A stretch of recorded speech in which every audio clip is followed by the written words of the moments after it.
A behavior marker is a sound that we use to tell our dogs exactly what they're doing that's getting rewarded. Requirements for a behavior marker: it has to be a unique sound or word that you don't use every day with your dog, that you won't accidentally say to your dog. A lot of people like to use a clicker. That's totally fine. That's an appropriate behavior marker. It's a real consistent sound, so that's a good option. You can also use a word, as long as it's not good dog or something that you use with your dog every day, or something that you might use accidentally in front of your dog. The response I want from your dog when they hear the behavior marker sound, I want them to whip their head around and look at you expecting a treat. Because ideally, every mark is going to lead to a treat. The idea is that you make this sound and your dog whips around and they feel as though they've been treated, and then the treat comes. Okay, so it's a way for us to bridge the gap between the behavior and the reward. It's virtually impossible to get a reward in your dog's mouth at the exact right time without the reward itself being distracting or part of the picture, part of the context and the cue that makes this behavior happen. Let's talk about why behavior markers are important, and let's use an example. If we're teaching our dog sit. Okay, so we, as we're training that, are paying attention to a specific action that our dog is doing, and we're trying to reward specifically them putting their butt on the ground. And the problem is that when your dog puts their butt on the ground, they could be paying attention to any number of things in their surroundings. They could be paying attention to a smell. They could be paying attention to a sound they hear in the distance that we can't hear. They could be paying attention to flicking their ear, or maybe they have an itch. There's just a lot of things that could be going on in your dog's mind. And so that's why this behavior marker mixed with repetition is a really good equation for effective dog training. With the repetition, our dogs are able to narrow down which behavior and which thing they're doing has been consistent through each reward, and they'll be able to figure out, okay, this is what it is. This is the sit. There's a few things about the mechanics of using a behavior marker that I want to touch on. It's really important that if you mark accidentally, okay, so say you're going to teach a sit and your dog's butt goes almost all the way down and then pops back up. But you've said yes because you thought, or you marked because you thought your dog was going to put their butt on the ground, but they didn't. What do you do in that situation? It's more important to preserve the strength of the marker than it is to correct a problem in the moment, to correct a mistake in the moment, put it that way. So if you mark accidentally, follow it up with a treat anyway. If we mark accidentally and we don't treat, we can't explain to the dog why we didn't treat. And that's, every time that we mark without treating, we're weakening our marker word. We're making it less meaningful to the dog. If it's always, always, always connected with getting a treat, it's going to be more powerful.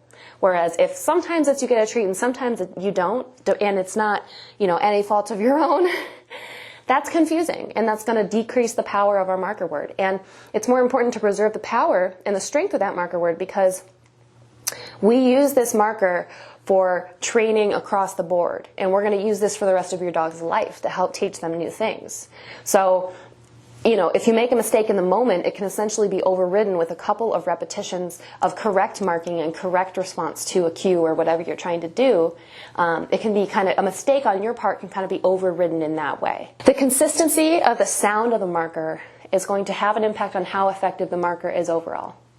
So this is a big reason why I'm changing my marker that I'm used to using from the word yes to, because yes can sound like a lot of different things depending on my mood. If I'm really excited that, that little Marvel got an answer right, I'll say, yes, good girl. And that sounds different than yes or yes. There's just ways that it can sound a lot different. And if I get really excited, it's hard for me to control it and say, yes, calmly. I want to celebrate with her. And it's just a natural thing, I think, for us as humans to change our voices in that way, because we're very verbal creatures. So the next thing I want you to make sure that you do is that try to avoid marking multiple times in a row. So sometimes people will get excited and, if my marker word is yes, they'll say, yes, yes, oh my gosh, yes, good dog. That's 3 treats you owe this dog now. Do your best to mark 1 time for each correct response. If you mark 3 times, follow it up with 3 treats. Let's talk about charging your marker. So what this means is it's just us giving the marker meaning. It's us telling our dogs, every time you hear this sound, you're going to get a treat. I choose to charge my marker with dogs in both an active and a passive way. Actively, by sitting down with the express purpose of teaching my dog what the marker means. When I say passively training a behavior marker, I mean you're going to use that behavior marker in your current training sessions when you're working on other things like sit, down, stay, whatever else it is. If you have a dog that already knows sit, you can tell your dog sit, 5 times in a row and mark every time they sit and then follow it up with a treat. And that's giving a really clear picture. You can passively charge the marker even if you're training a new behavior. As you're starting out, don't be hesitant to use your marker word when you're training new things with your dog, because it's got to become part of the picture always for this training. Sit.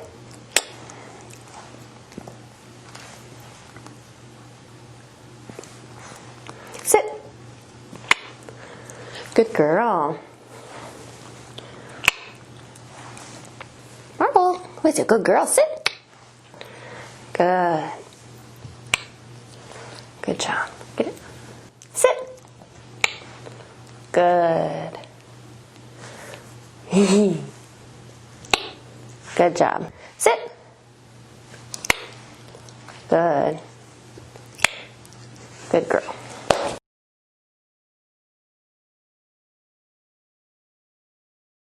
First, I start by marking whatever the dog is doing, and usually that's just sitting in front of me and staring at me because I have treats.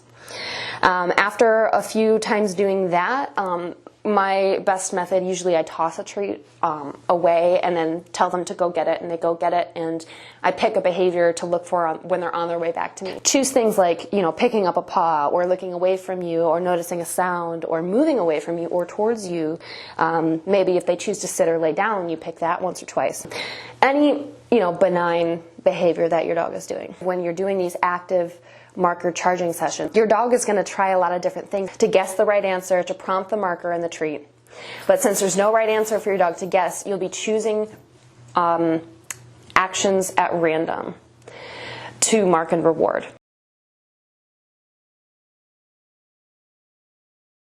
I'm going to mark just random behaviors that she's doing. Ready? Go get it. Good girl. Get this treat. Good. Start out with just her in front of you.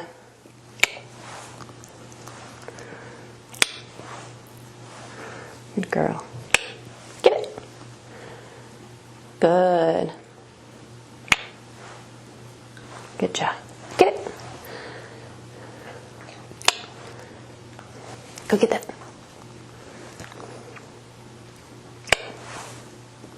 Good. Good job. Get it.